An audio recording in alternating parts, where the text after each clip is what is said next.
കേരളം അകപ്പെട്ടിരിക്കുന്ന കെണി അത് വളരെ സങ്കീർണമാണ്, ഗുരുതരമാണ്. ഭാവി ഭയാനകമായി തീരത്തക്ക രീതിയിലുള്ള സംഭവങ്ങളുമാണ്. ഇതിൽ നിന്ന് നമ്മൾ എങ്ങനെയും കരകയറിയേ പറ്റൂ. ഞാൻ പറഞ്ഞു വരുന്നത് ഇവിടുത്തെ രാസലഹരിയും അതുപോലെ തന്നെ മറ്റ് ലഹരി ഉപയോഗവും സംബന്ധിച്ചാണ്. കുട്ടികളാകെ ഭ്രാന്തമായ ആവേശത്തോടുകൂടി ഇതിൻ്റെ അകത്ത് പങ്കെടുക്കുകയും വീടുകളിൽ തുടർക്കലഹങ്ങൾ ഉണ്ടാവുകയും ചെയ്യുകയാണ്. കൊലപാതകങ്ങൾ നടക്കുന്നു, അടിപിടി ഉണ്ടാകുന്നു, ആർക്കും ക്ഷമയില്ലാത്ത വിധത്തിൽ പെരുമാറുന്നു. ഇങ്ങനെ ഒട്ടനവധി സംഭവവികാസങ്ങളാണ് തുടർച്ചയായി ഉണ്ടായിക്കൊണ്ടിരിക്കുന്നത്. അപ്പോൾ ഇതിന് കേരളം അടിയന്തരമായിട്ടൊരു പരിഹാരം കാണണം. ഗവൺമെൻറ് മാത്രമായിട്ടൊരു പരിഹാരം കണ്ടുപിടിക്കുമെന്ന് എനിക്ക് തോന്നുന്നില്ല. കേന്ദ്ര സംസ്ഥാന ഗവൺമെൻറ്റുകൾ, കേന്ദ്രവും ഇതുപോലെ തന്നെയാണ്. വളരെയധികം ബുദ്ധിമുട്ടാണ് അവർക്ക് അനുഭവപ്പെടുന്നത്. മറ്റ് സംസ്ഥാനങ്ങളിലുമെല്ലാം ഇതേ പ്രശ്നങ്ങളെല്ലാം ഒന്നിനു പുറമേ ഒന്നായി കത്തിക്കയറി വരികയാണ്. അത് നമ്മൾ മനസ്സിലാക്കിയിട്ട് എല്ലാവരും കൂടി ഒന്നിച്ച് നിന്ന് ഇതിനെ ചേർത്തേ പറ്റും. മറ്റ് പ്രവർത്തനങ്ങളെല്ലാം നിർത്തിവെച്ചാൽ പോലും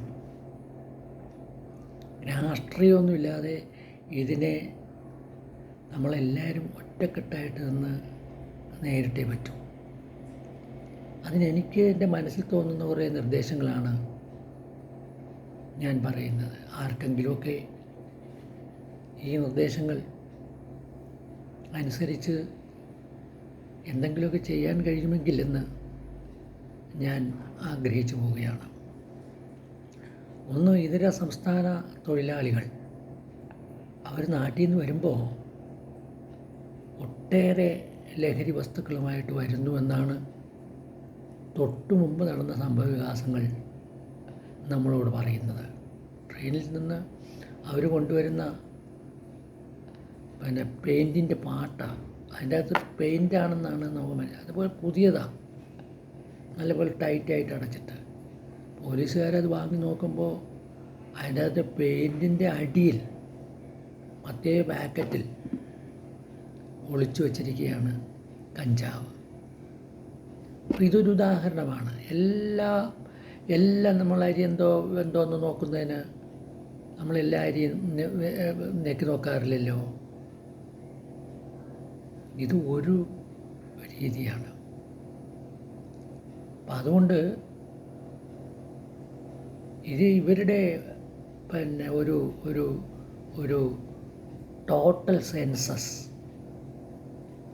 ഓരോ പഞ്ചായത്ത് ഏരിയയിലും ഓരോ പോലീസ് സ്റ്റേഷൻ ഏരിയയിലും തീർച്ചയായിട്ടും ഉണ്ടാവണം.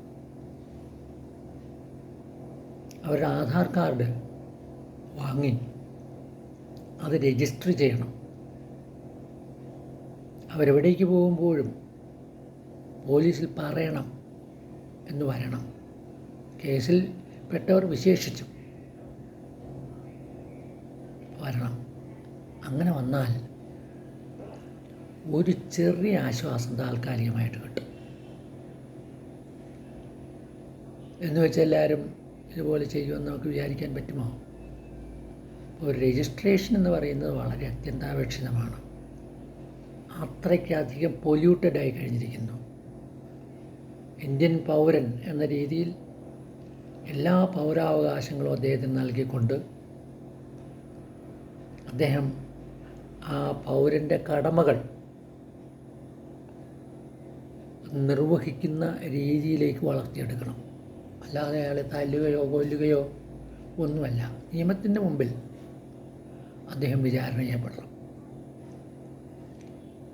രണ്ടാമത്തത് സന്നദ്ധ സേനകൾ ഉണ്ടാക്കുക എന്നുള്ളതാണ്. സന്നദ്ധ സേനയിലേക്ക് ആരൊക്കെ വരാം? നമ്മുടെ നാട്ടിൽ റിട്ടയർ ചെയ്ത വളരെ തൊട്ട് മുമ്പ്, കൂടുതൽ 2-3 വർഷം മുമ്പ് റിട്ടയർ ചെയ്ത എത്രയോ പോലീസ് ഉദ്യോഗസ്ഥന്മാരുണ്ടാവും, എത്രയോ പട്ടാളക്കാരുണ്ടാവും. അങ്ങനെയുള്ള ആളുകളെ എത്രയോ പോലീസ് ഉദ്യോഗസ്ഥന്മാർ കാണും. എത്രയോ എക്സൈസ് ഉദ്യോഗസ്ഥന്മാർ കാണും. അവരുടെ ഒരു അഡീഷണൽ സ്ക്വാഡ് ഉണ്ടാക്കണം. സ്ക്വാഡ് ഉണ്ടാക്കി അവർ പ്രവർത്തിക്കണം. പോലീസിൽ ചേരണം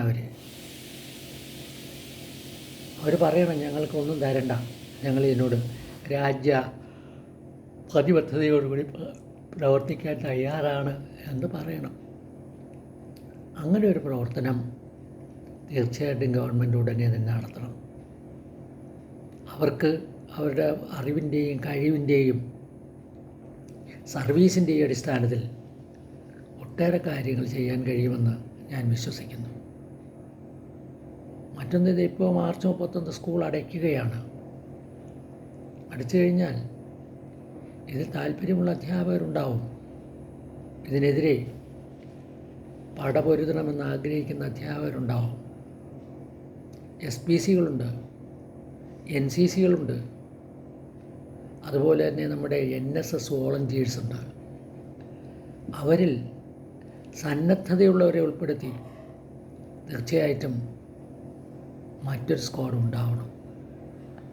അങ്ങനെ ഇതിനെ എതിരിടത്തക്ക രീതിയിൽ എല്ലാ വിധത്തിലും വ്യത്യസ്തമായിട്ടുള്ള കർമ്മപരിപാടികൾ ഈ 3 ഗ്രൂപ്പിനും കൊടുത്ത് പോലീസിൻ്റെയും എക്സൈസിൻ്റെയും നേതൃത്വത്തിൽ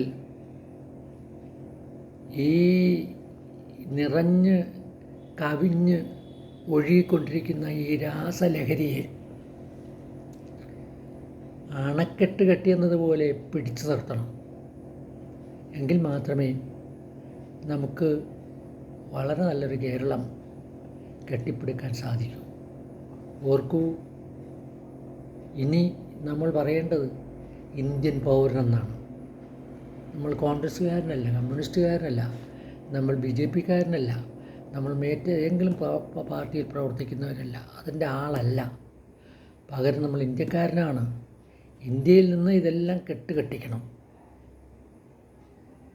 കേരളത്തിൽ നിന്ന് കെട്ടിക്കുന്നതിന് കേരളീയർ വേണം.